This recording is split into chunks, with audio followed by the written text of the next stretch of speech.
Barakah Halayim La Yahweh Bahashem Yahweh Shai, Waha, Raha Kwadash. All praises and glory go to you, Lord. Double honors and respect to our apostles, our elders, and our teachers, the men of Great Millstone. To you I say Shalom. It's your brother Amriah, and let's get into it. Now, this is an article that I learned about watching a couple of the elders' channels from the People's Voice. And as you can see from the title, it says Klaus Schwab says humans who refuse to merge with AI will soon become extinct. Now, this was said at the World Government Summit in Dubai, I believe. And what it is speaking about deals with that impending doom that is coming soon, dealing with Revelations chapter 13, verse 16. Those of you that know, you need no explanation. However, those of you that don't know, there will be a mark given to all humanity, and that will come in the form of the microchip that will be implanted under the hand, under the forehead, and you may not buy or sell unless you have it. It will make you a part of the Internet of Things. You will be able to participate in the coming world economy. It will have your identity. It will have your financial identity, your medical identity, and your DNA. This is the great plan of the NWO that is coming soon. This is the great line that is being drawn in the sand. We're coming to the last seconds of the nation of Esau Edom, the self-proclaimed white man that rules in the world today. We're coming to the last seconds of his rulership.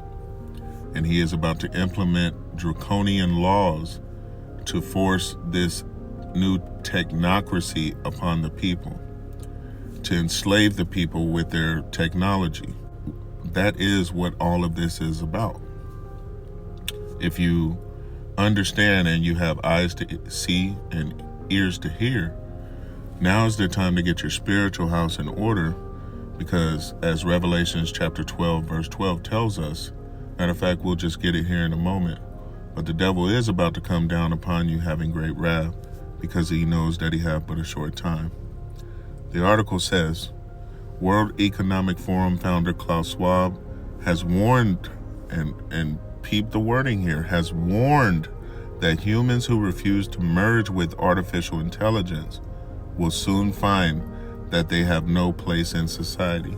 Okay, whether you like it or not, this is coming, which is why Revelations chapter 13, verse 16 says, he causeth all, okay? And causeth meaning force them.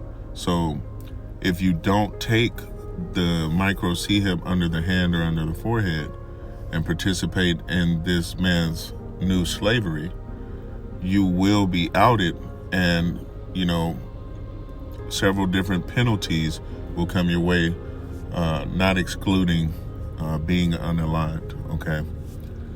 Speaking at the 2024 World Government Summit, Schwab declared that humanity is transitioning into a new era where mankind will transition into the intelligent age. Okay. Now I have a couple other snippets I'm going to play from the World Government Summit, and then we'll get into the scriptures. And finally, I had about 20 pages of text, and I asked ChatGPT, summarize the text and tell me now, based on our discussion, how will the new era, the intelligent era, look like? And I read you the text.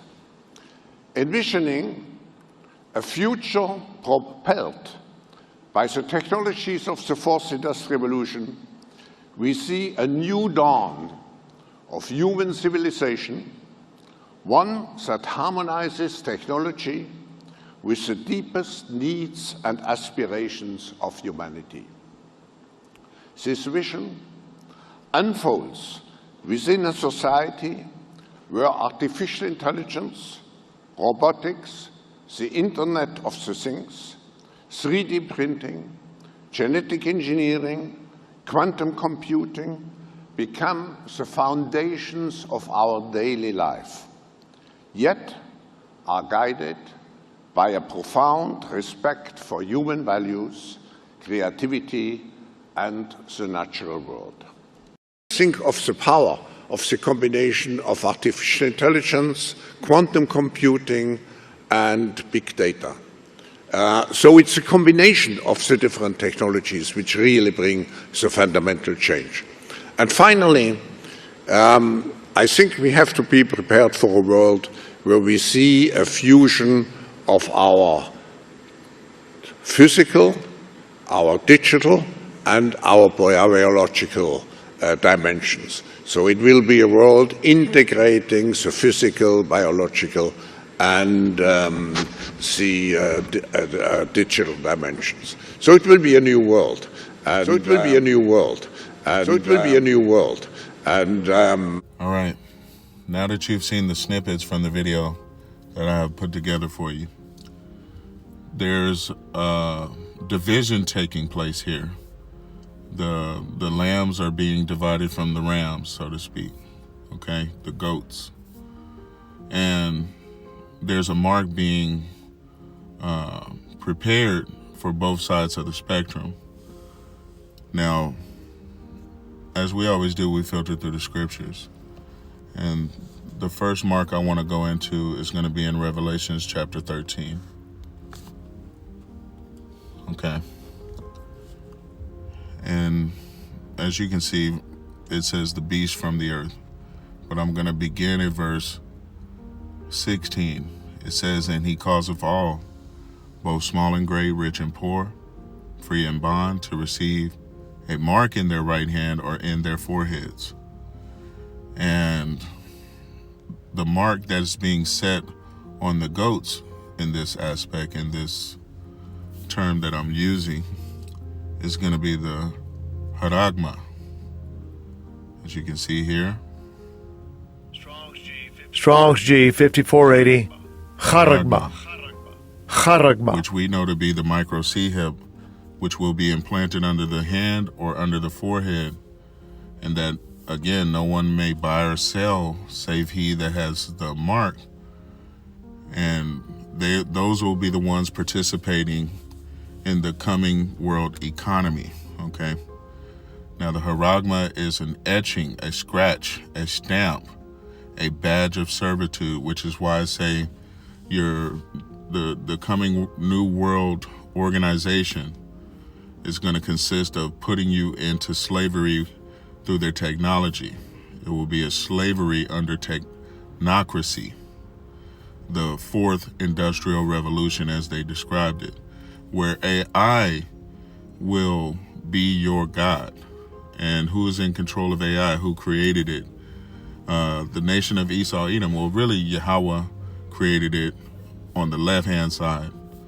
But it was for the destruction of 2/3 of the nation of Israel and the destruction of the heathens who are more than welcome to take the mark described here as Haragma. It's a graven mark, and it will be an actual inserting of it into your flesh. The next mark that will be put upon the elect of the nation of Israel, actually, let's be specific here. The elect of the nation of Israel will also receive a mark. And that will be spoken of here in Ezekiel chapter 9. Now, there must be an understanding of the marks that will be received.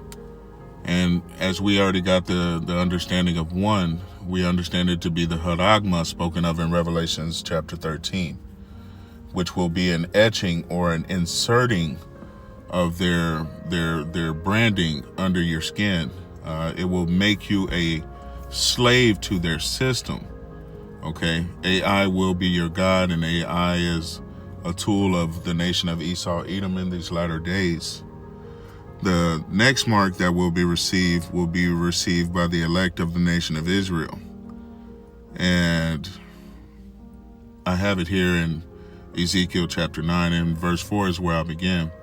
It says, And Yahweh said unto him, Go through the midst of the city, through the midst of Jerusalem. And Jerusalem is a people before it is a place. And set a mark upon the foreheads of the men that sigh and that cry for all the abominations that be done in the midst thereof. And to the others he said in mine hearing, Go ye after him through the city and smite. Let not your eye spare, neither have pity. Slay utterly, old and young, both maids and little children and women. But come not near any man upon whom is the mark, and begin at my sanctuary. Then they began at the ancient men which were before the house. So we're going to go into the mark that will be applied to the elect. And let's get it.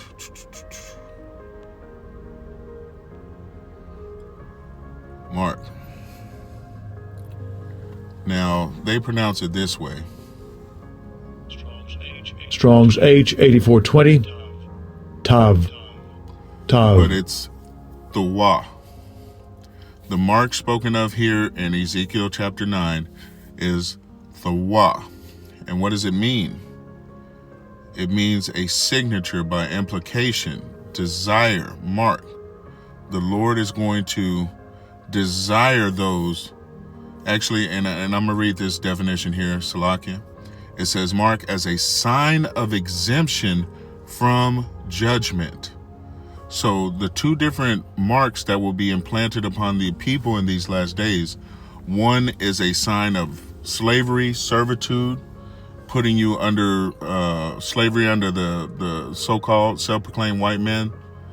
And the other sign or the other mark will be a sign of exemption from judgment that will be placed upon the one-third elect of the nation of Israel by Yahweh Yahweh Shai. And Yahweh is whom you ignorantly call God. Yahweh Shai is his son, whom the world ignorantly recognizes as Jesus. Okay, as Jesus. In these latter days, there's a division that is occurring. The sheep are being divided from the goat. And as it says in the Old Testament, you shall not follow a multitude to do evil. That is a commandment. So when the day comes that these governments require you to receive the haragma, the mark spoken of in Revelation chapter 13, if you are one of the hopeful elect, you're going to have to decline that offer. And if it means that you're going to be as a pilgrim, homeless, jobless, funless, you have no choice but to depend on Yahweh Yahweh Shai in these latter days to get you through, because if you take the haragma, there will be no repentance for you. And if you have the Thawa, the mark spoken of here in Ezekiel chapter 9, the Lord is going to exempt you from judgment and preserve you from said perils in these last days, okay? Now I'm going back to Revelations chapter 14 so you get a clear picture of what happens to those that receive the haragma mark, okay? And verse 9 is where I begin. And a third angel followed them, saying with a loud voice, if any man worship the beast and his image, and receive his mark in his forehead or in his hand, the same shall drink of the wine of the wrath of Yahweh by Hashem Yahweh Shai, which is poured out without mixture into the cup of his indignation. And he shall be tormented with fire and brimstone in the presence of the holy angels and in the presence of the Lamb. And the smoke of their torment ascendeth up forever and ever, and they have no rest day nor night, who worship the beast and his image, and whosoever receiveth the mark of his name. Right. As it said in Ezekiel, those that don't have the other mark, which is the Thawa, the mark of exemption that Yahweh is going to put on his one-third elect. If you don't have that mark, chances are you're going to take the haragma. And this is what is being stated by this Klaus Schwab that they're going to require you to take their mark in order to participate in their coming world economy. Now, Yahushua promised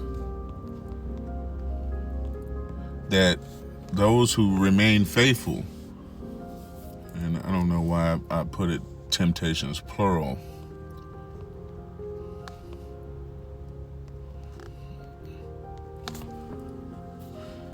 Revelations chapter 3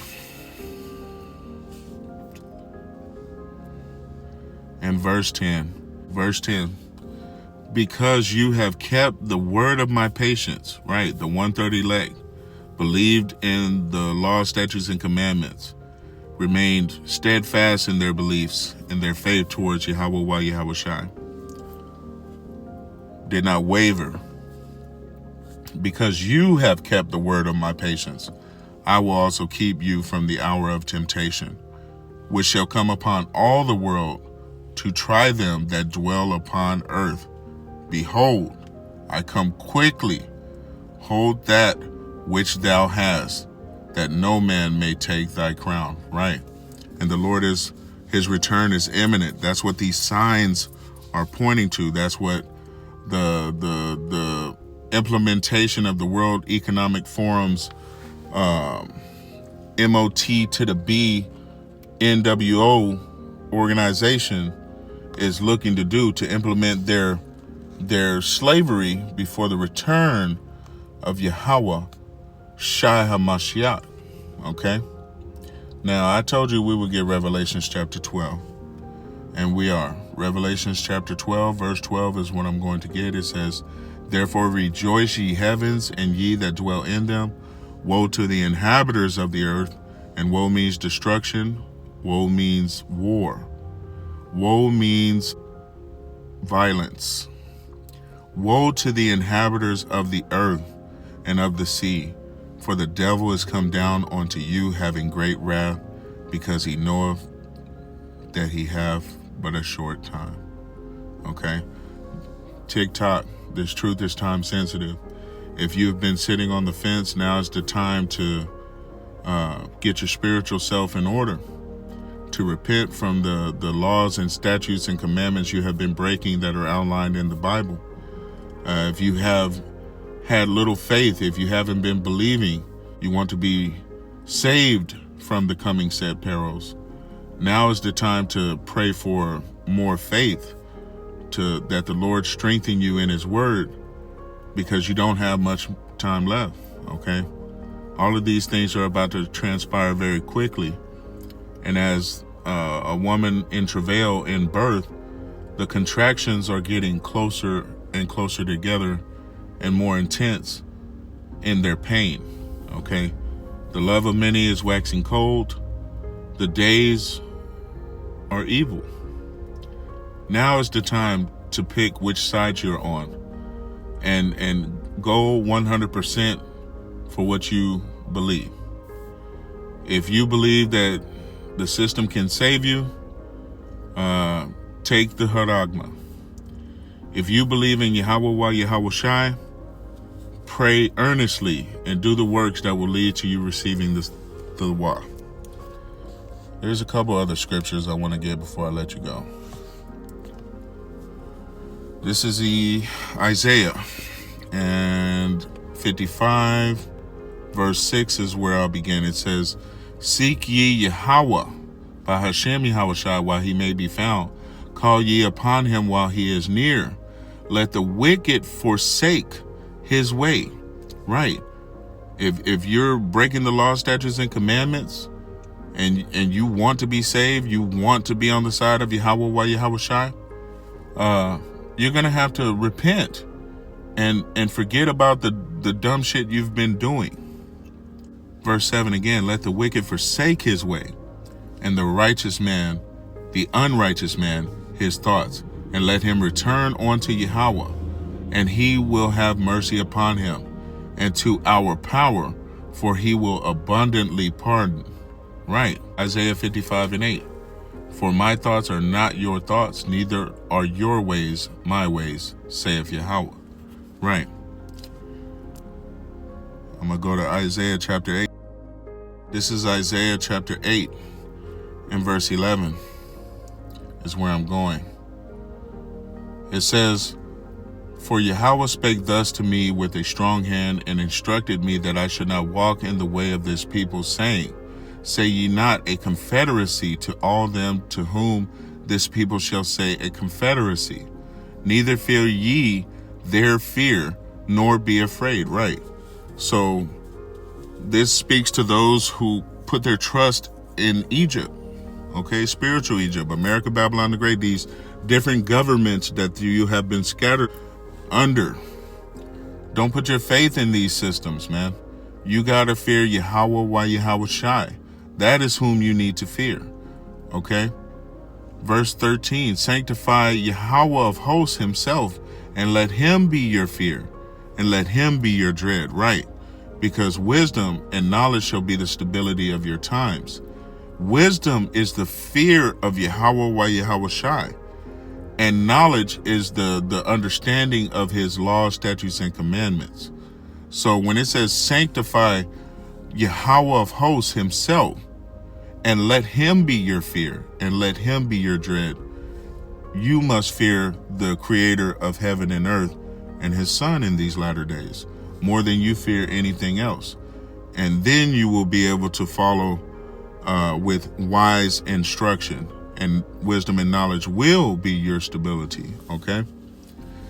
Verse 14, "And he shall be for a sanctuary, but for a stone of stumbling, and for a rock of offense to both the houses of Israel, for a gin and for a snare to the inhabitants of Jerusalem. And many among them shall stumble and fall and be broken and be snared and be taken." Right? They're going to be unalive, those who have aligned themselves with the beast and its system, those who have trust in spiritual Egypt, those who refuse to return back to their heritage of being Israelites under the Holy Scriptures, you so-called Negroes, Latinos, and North American Indians. Okay? If you trust in this system, you will die in this system. Okay? There's no getting around that. Verse 16, "Bind up the testimony, seal the law among my disciples, and I will wait upon Yahweh that hideth his face from the house of Jacob, and I will look for him." Right. That is what I'm telling you to do. Let Yahweh, Bahashem Yahweh Shai, be your guide in these last days, man. Don't believe these wicked governments. Don't believe whatever propaganda they're going to send your way. They're all lying wonders, man. And it will only lead to your death. Hopefully this has been edifying. I want to say, Kol Halayim La Yahweh Bahashem Yahweh Shai for this message. Until the next time, Israel. Shalom.